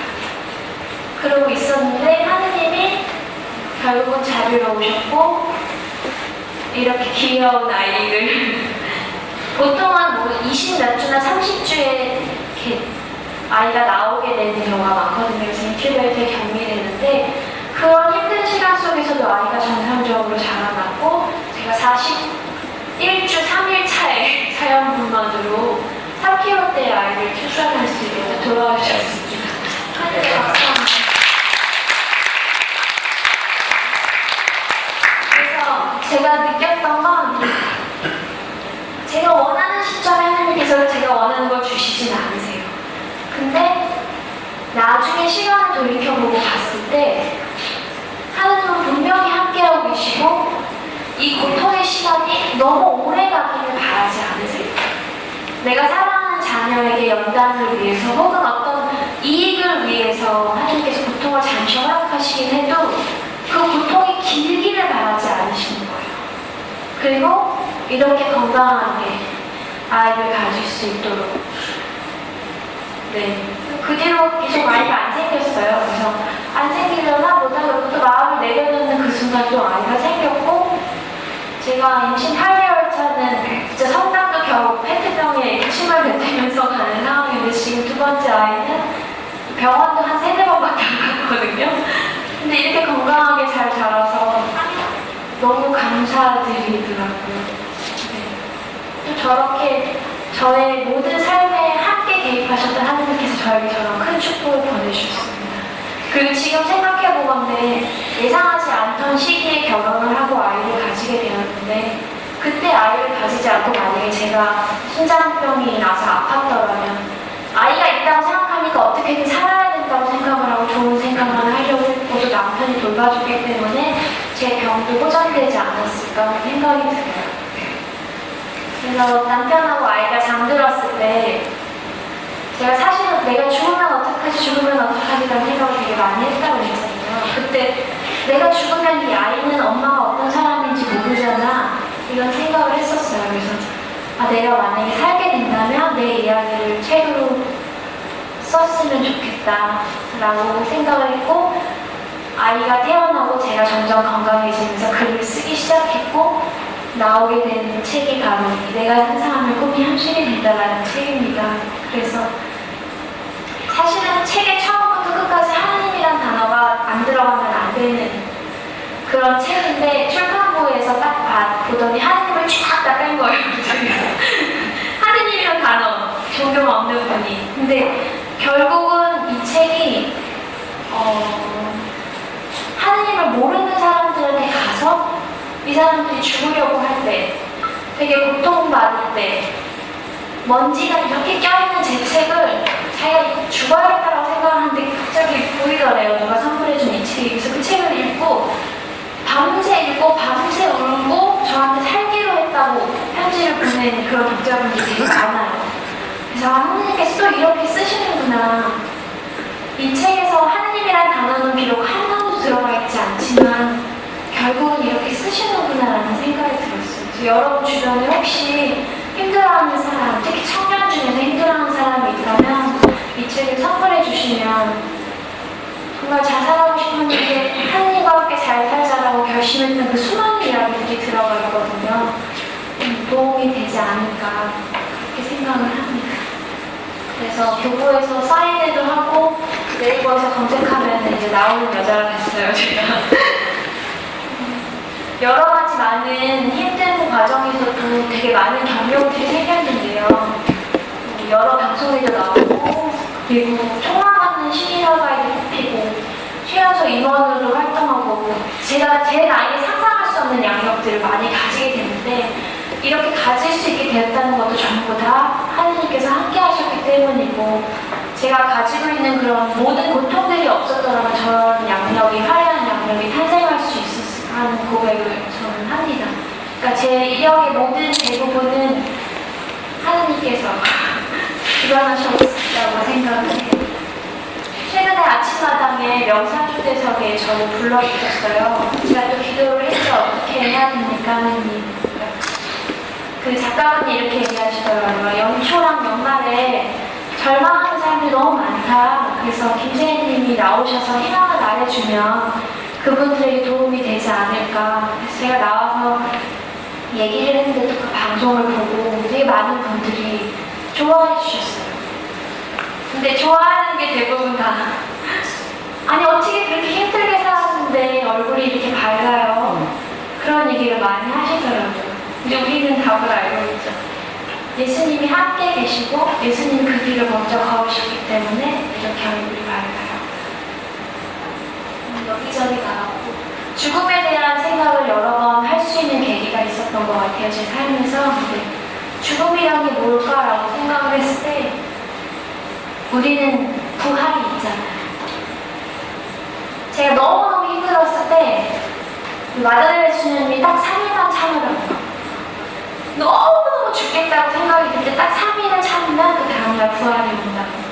제가 아프고 물 한 모금도 못 마실 때 진짜 그걸 생각해서 3일만 견디자. 다음날 부활이 온다. 부활 안 했거든요. 또 3일만 견디자. 다음날 부활이 온다. 3일만 견디자. 다음날 부활이 온다. 이렇게 임신 10개월이 지나갔고 저는 부활의 삶을 살고 있다고 생각을 해요. 지금. 죽음은 새로운 시작이라는 거 여러분의 삶에서도 항상 기억하시면 좋을 것 같고요. 상처에 대한 얘기를 상처를 안 입을 수가 없어요. 그 순환의 길에서는. 근데 이 상처의 시작은요. 곧 치유의 시작이에요. 내가 상처를 입었다는 것은 주님께서 나에 대해 상처를 돌봐주실 거라는 뜻이고 그 다음에 그 안에 치유가 일어나는 뜻이고 저는 제 삶이 변화되고 제가 예수님을 알게 되면서 저희 아버지의 삶이 상처로 가득한 그 삶이 주님의 치유로 가득해지는 걸 깨달았고 제 삶의 그 상처들을 고백할 때마다 비슷한 상처를 가지고 계신 분들의 상처를 주님께서 만져주신다는 걸 깨달았거든요. 그래서 여러분이 가지고 계신 그 고통들에 대해서도 치유의 시작이다. 나를 통해서 또 하나님이 어떤 일을 하실 것이다 라고 기도하시고 기대하시면 맞을 거라고 생각해요. 예수님을 고통스럽게 했던 이 수많은 것들 프랑스 여류 작가 시몬드 베일과 이런 말을 했대요. 그리스도는 고통을 없애주는 게 아니다. 그러면 어떤 거냐면 고통을 올바르게 볼 수 있게 해준다. 세상에서는 고통을 굉장히 피하려고 하는 것이잖아요. 근데 그 고통의 상징이라고 할 수 있는 십자가를 예수님이 이렇게 끌고 갈 때요. 우리가 생각하는 것처럼 이렇게 질질질질 끌고 가는 게 아니래요. 그 어원을 살펴보면 십자가를 안는다 해서 그 안는다라는 동사가 엄마가 갓난아이를 안는다라는 그 동사랑 똑같아요.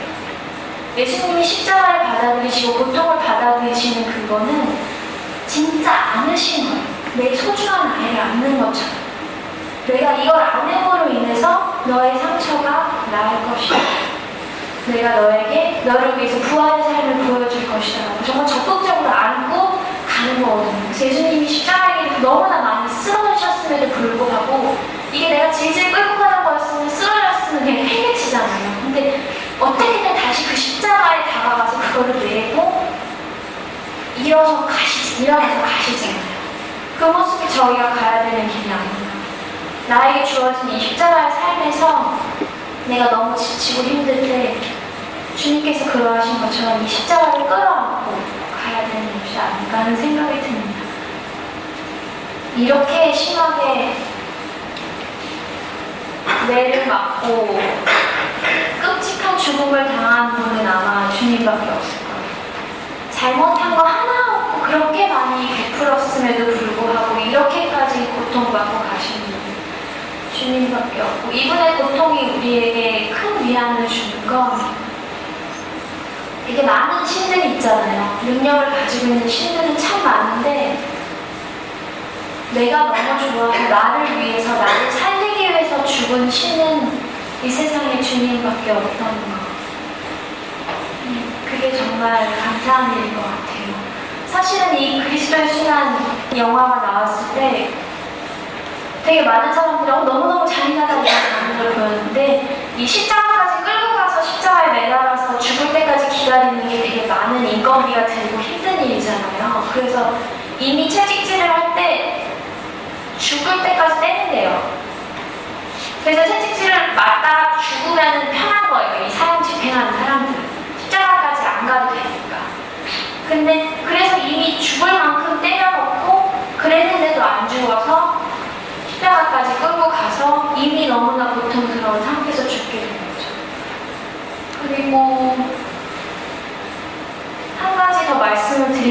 보면 원래 십자가 밑에 다리 받침이 있거든요. 지금 이 조각상에는 없는데 예수님의 돌아가신 이유는 호흡 때문에 돌아가신 거예요. 저 밑에 다리 받침이 있는 이유가 이 십자가에 있는 죄수가 몸이 축 처지잖아요. 그래서 지금 이 십자가 모양대로라면 몸이 처지면 죽는 거예요. 그냥 확 하고 호흡이 안 되니까. 근데 그 다리 받침을 둬서 죽기 직전에 그 다리 받침에 힘을 주고 하고 다시 살아날 수 있게. 그래서 그 십자가에서 최대한 오랫동안 고통을 받고 새들이나 이런 동물들이 와서 쪼아 먹고 몸이 반밖에 안 남아도 호흡 때문에 살아남는데요.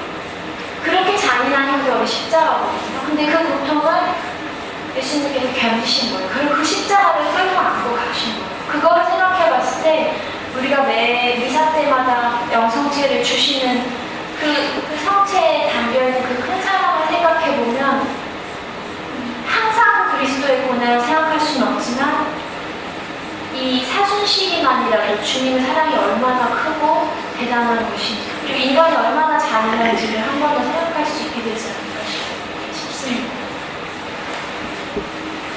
여러분의 제가 겪은 여러 가지 고통들을 많이 말씀드렸는데요. 이 돈을 화장실에 붓는 거 보니까 어떠세요? 아 이거 좀 시원하다 이런 생각 드세요? 다들 이게 뭐야 미친 짓이야 저거 왜 아깝게 버려 이렇게 생각하시죠? 여러분이 지금 겪고 있는 고통도 다 마찬가지인 것 같아요. 저거를 저렇게 버리면 그냥 버려지는 거거든요. 쓸데없이. 근데 여러분이 제가 했던 기도, 옛날에 수많은 성인들이 했던 기도, 내 고통을 주님의 수영공로에 한답니다. 필요한 곳에 사용해 주십시오라고 했을 때 저 돈이 나가서 많은 사람들을 살리는 것처럼 필요한 영혼들에게 가는 거예요. 그게 여러분의 부모님이 될 수도 있고 여러분이 만나는 사람일 수도 있고 정말 아무도 기도해 줄 수 없고 하나님이 누군지도 모르는 어떤 사람일 수도 있습니다. 여러분의 고통을 낭비하지 말아주세요. 주님의 순환공로에 합치면 나중에 천국 가서 깜짝 놀라실 거예요. 오, 이게 집 되게 좋다. 네, 저는 고통을 봉헌할 때마다 항상 내가 천국에다가 빌딩 짓는다. 그렇게 생각을 해요. 오늘 벽단 한 칸 올렸다, 두 칸 올렸다. 저는 너무 많이 지었을 때 저희 그 신입원 할머니, 할아버지들 막 다 양도했어요. 내가 이번에 지은 이 고통으로 지은 이 집 우리 할머니 주세요, 할아버지 주세요. 이런 식으로. 어떤 교사가 전신마비에 걸렸다고 그래요. 20대 창창한 나이에 전철에서 떨어져가지고 몸이 다 그렇게 망그러졌고 19년 동안 누워서 지내는데 이 사람이 지내면서 너무나 고통스러웠을 때 이 손가락 두 개만 움직일 수 있는데 이런 시를 썼습니다. 모진 삶일지라도 죽음보다 못한 삶일지라도 길들여가면서 살아야 합니다. 남들이 보기에 참 죽음보다 못한 삶이라고 생각되는 삶도요. 그 안에 분명히 하나님이 주신 의미가 있거든요. 그렇기 때문에 살아야 되지 않을까. 생명이라는 이 글을 보시면 날생의 목숨 명자잖아요. 그냥 내 맘대로 할 수 있는 게 아니에요. 생이라는 명령을 우리가 받고 태어난 거예요. 주님께서 허락하신 그 날까지 우리가 살아가야 하는 겁니다. 그리고 저는 이 단어가 힘들다고 느껴질 때마다 내가 이렇게까지 살아야 될까라고 생각을 했을 때 저한테 되게 큰 충격을 준 한 분이 계세요. 닉 부이치치라고 사지가 없이 태어난 분이신데 이분은 이미 10몇 살 때 자살을 결심하실 정도로 너무나 극심한 고통 중에 있었는데 지금은 살아남아서 전 세계 주님을 전하는 그런 분으로 살고 있습니다. 그분 동영상을 잠깐 볼 텐데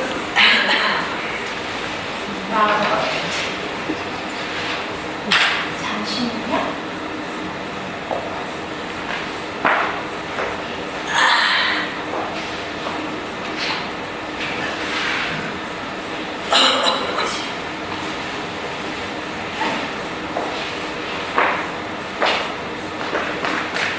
아쉽게도 안 나오는데 잠깐만 기다려 주시겠어요? 네. 주모성 한번. 아, 그럴까요? 네네. 성부와 성령의 이름으로 하늘에 계신 우리 아버지의 거룩히 여기시며 아버지의 나라가 오시며 아버지의 뜻이 하늘에서 같이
네, 유혹에 빠지지 않게 해달라고 저희가 되게 많이 기도했는데 동영상이 안 나오네요, 아쉽게도. 근데 이 사지가 없는 젊은이가 수영을 하고 파도를 타고 농구를 하고 골프를 하고 그래요. 휠체어 타고 다니면서 하느님의 사랑을 계속 얘기하고 그 다음에 요번에 아기까지 낳았어요, 결혼해서.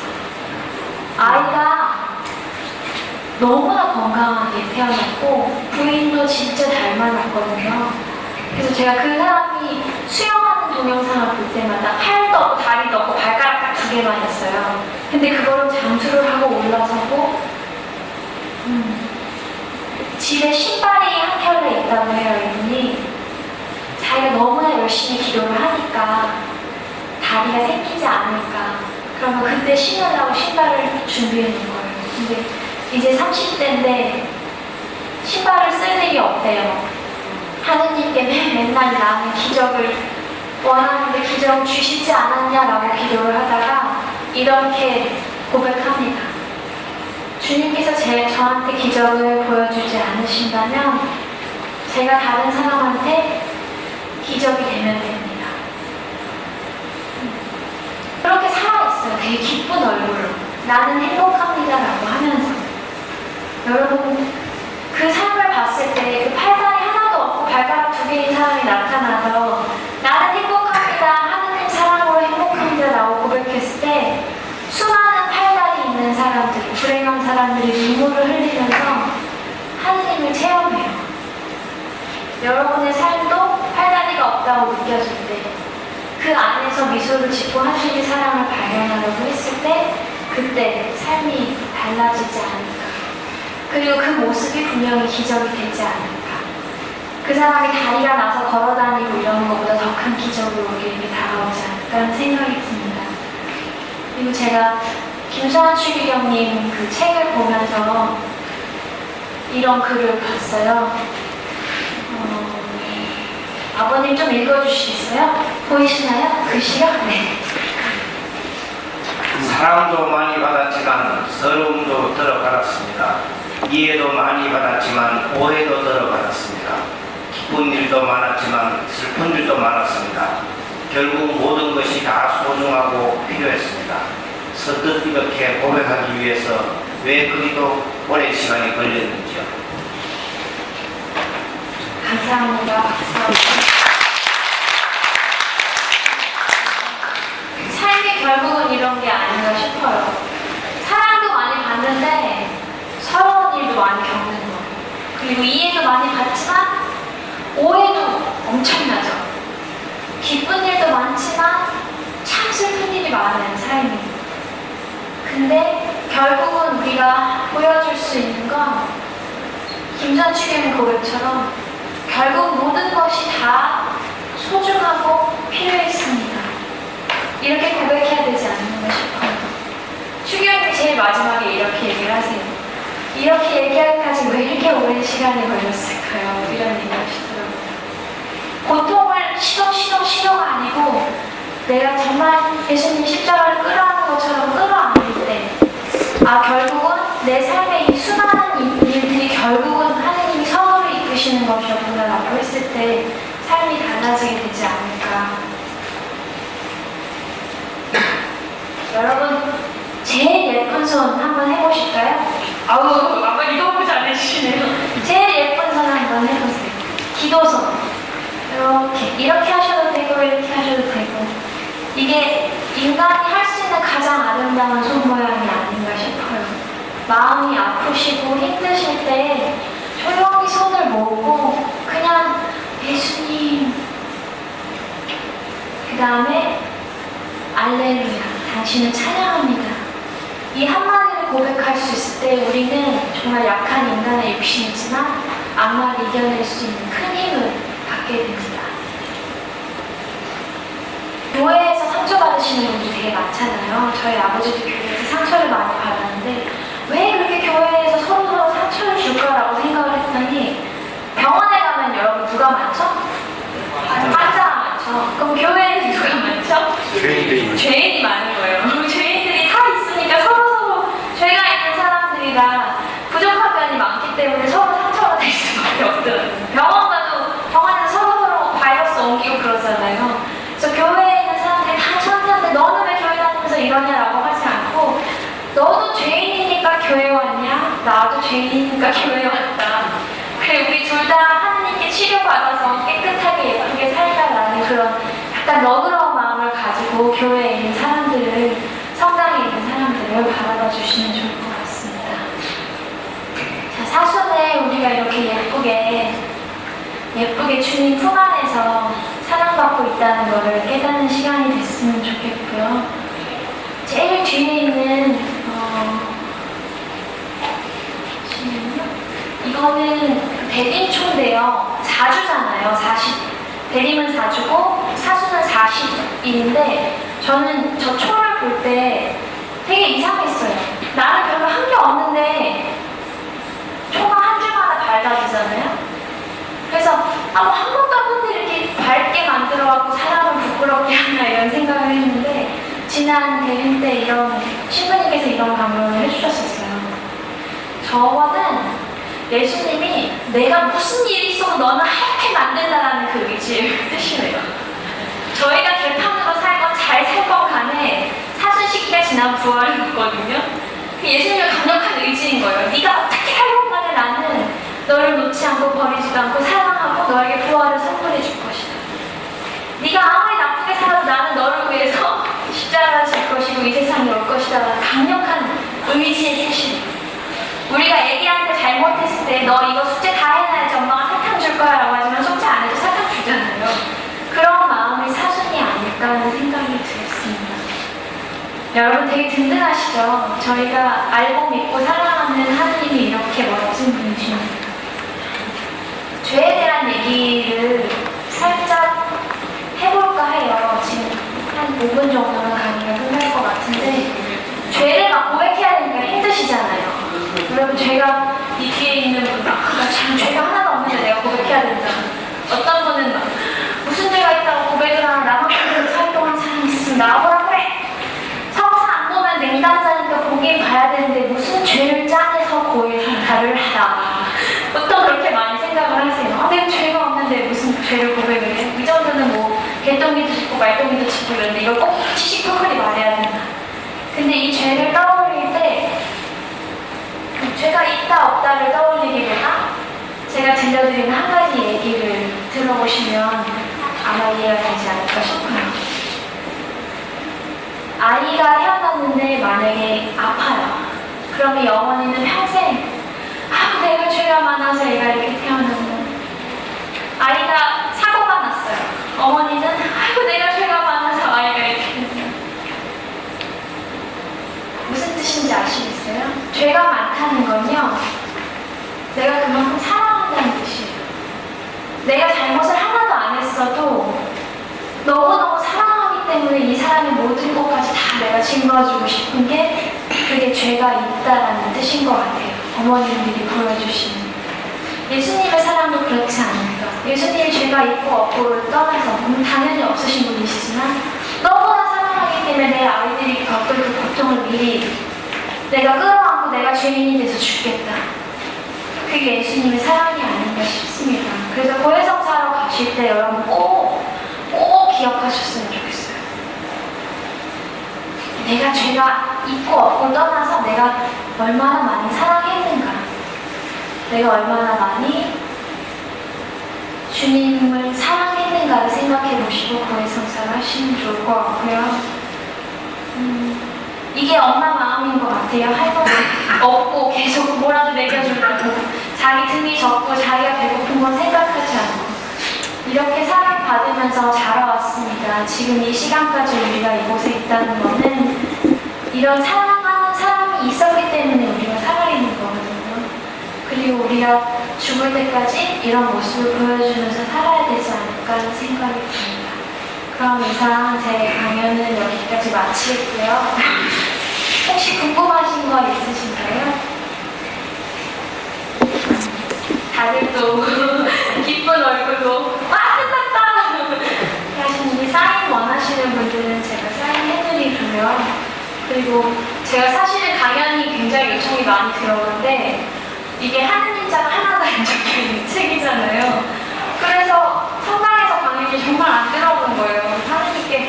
하느님 성당에서 정말 마음 놓고 하느님 사랑에 대해서 얘기하고 싶습니다라고 했는데 그 하남에 있는 그 신부님께서 저를 불러주셨고 그때 그 신부님께서 오셔서 이렇게 되게 반짝이는 눈으로 눈이 되게 반짝거리시잖아요.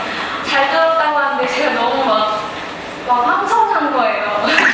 내 지나온 삶이 누군가한테 이렇게 은총이 될 수 있다는 게 그것도 하나님의 큰 축복이 아닌가 하는 생각이 들었고 여러분을 이렇게 만나러 왔는데 사실은 제가 얻어가는 게 진짜 커요.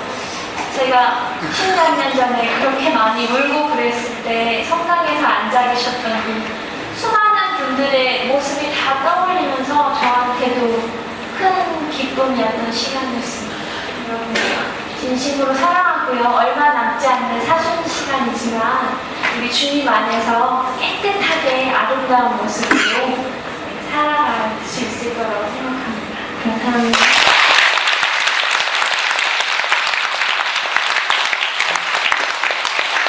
잘 들으셨죠? 네. 김세 작가님 삶이 예수님 십자가에 있겠어요. 그래서 부활의 삶을 누구보다도 잘 설명해 주신 것 같습니다. 다시 한번 우리 김세 잔다르크 작가님이세요, 그렇죠? 기도상에 꼭 김세. 아우 지금 아버님 그 얘기 안 하셨네. 산에 올라가서 첫날, 새해 첫날, 새해 그렇죠. 김세 그 이름이 그렇게 나오셨대요. 김세 잔다르크 작가님이시니까요. 꼭 기도 중에 기억해 주시고 유아방에 우리 남편과 자녀가 오셨죠? 네, 한번 얼굴 좀 보여주세요. 딸 이름이 어떻게 되죠? 라파엘라. 아유 반갑습니다. 네.